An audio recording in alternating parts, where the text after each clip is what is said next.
ಆಳ್ವಾಸ್ ಶಿಕ್ಷಣ ಪ್ರತಿಷ್ಠಾನವು ಡಿಸೆಂಬರ್ 10ರಿಂದ 15ರವರೆಗೆ ರಾಷ್ಟ್ರೀಯ ಸಾಂಸ್ಕೃತಿಕ ಉತ್ಸವ 30ನೇ ವರ್ಷದ ಆಳ್ವಾಸ್ ವಿರಾಸತ್ ಆಯೋಜಿಸಿದೆ.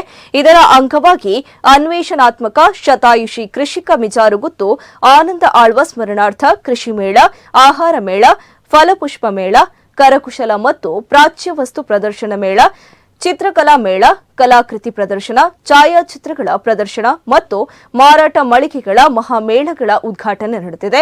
ಶಿವಮೊಗ್ಗದ ಕೆಳದಿ ಶಿವಪ್ಪ ನಾಯಕ ಕೃಷಿ ಮತ್ತು ತೋಟಗಾರಿಕಾ ವಿಶ್ವವಿದ್ಯಾಲಯದ ಕುಲಪತಿ ಡಾಕ್ಟರ್ ಆರ್ಸಿ ಜಗದೀಶ್ ಕೃಷಿ ಮೇಳವನ್ನು ಉದ್ಘಾಟಿಸಿದರು. ಬಳಿಕ ಮಾತನಾಡಿದ ಅವರು, ಭಾರತವು ಕೃಷಿ ಪ್ರಧಾನ ರಾಷ್ಟ್ರವಾಗಿದ್ದು, 65% ಜನರಿಗೆ ಉದ್ಯೋಗ, ದೇಶದ 140 ಕೋಟಿಗೂ ಅಧಿಕ ಜನಸಂಖ್ಯೆಗೆ ಆಹಾರ ನೀಡಿದೆ. ದೇಶದ ಶಾಂತಿ, ಸಹಬಾಳ್ವೆಗೆ ಕೃಷಿ ಕೊಡುಗೆ ಅಪಾರ. ಯುವ ಜನತೆ ಕೃಷಿ ವಿಮುಖರಾಗುತ್ತಿದ್ದು, ಮಣ್ಣಿನೆಡೆಗೆ ಅವರನ್ನ ಸೆಳೆಯುವ ಇಂತಹ ಕಾರ್ಯಕ್ರಮಗಳು ಆದರ್ಶ ಮತ್ತು ಅನುಕರಣೀಯ ಎಂದರು.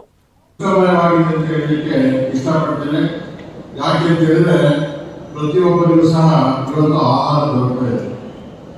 ಆಹಾರ ದೊರಕದೇ ಇದ್ದಿದ್ರೆ ಯಾವ ದೇಶದ ಸುಖಕರವಾಗಿ ಇರಲಿಕ್ಕೆ ಸಾಧ್ಯ ಇಲ್ಲ. ಇವೆಲ್ಲ ಈಗ ಸಂಯಮದಿಂದ, ಶಾಂತಿಯಿಂದ ಯಾಕೆ ಕೂತಿದ್ದೀರಿ ಅಂದ್ರೆ, ಇವೆಲ್ಲ ಬೆಳಿಗ್ಗೆ ಟಿಫನ್ ಮಾಡ್ಕೊಂಡು ಬಂದಿರಾ, ಹೊಟ್ಟೆ ತುಂಬ ಊಟ ಮಾಡಿದ್ದೀರಾ.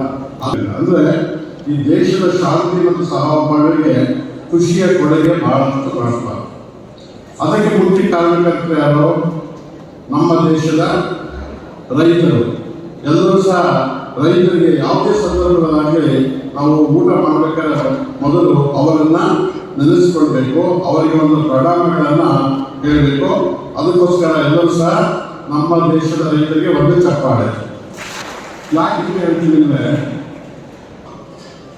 ಅಂತ ಬೇರೆ ದೇಶ ಸಾಧ್ಯ ಇಲ್ಲ.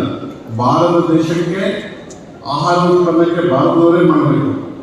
ಈ ಇಷ್ಟು 145 ಕೋಟಿ ರಾಷ್ಟ್ರದಲ್ಲಿ ಬೇರೆಯವರಿಂದ ನಾವು ಆಹಾರ ತಂದು ಬದುಕಕ್ಕಾಗಲ್ಲ. ಪೆಟ್ರೋಲ್ ಡೀಸೆಲ್ ತರ್ಬೋದು, ಆದರೆ ಆಹಾರವನ್ನ ಯಾರು ಕೊಡೋದಿಲ್ಲ. ಅದಕ್ಕೋಸ್ಕರ ನಮ್ಮ ಆಹಾರವನ್ನ ನಾವೇ ಉತ್ಪಾದನೆ ಮಾಡಬೇಕು, ಅದನ್ನು ನಾವೇ ಬಳಸಬೇಕು.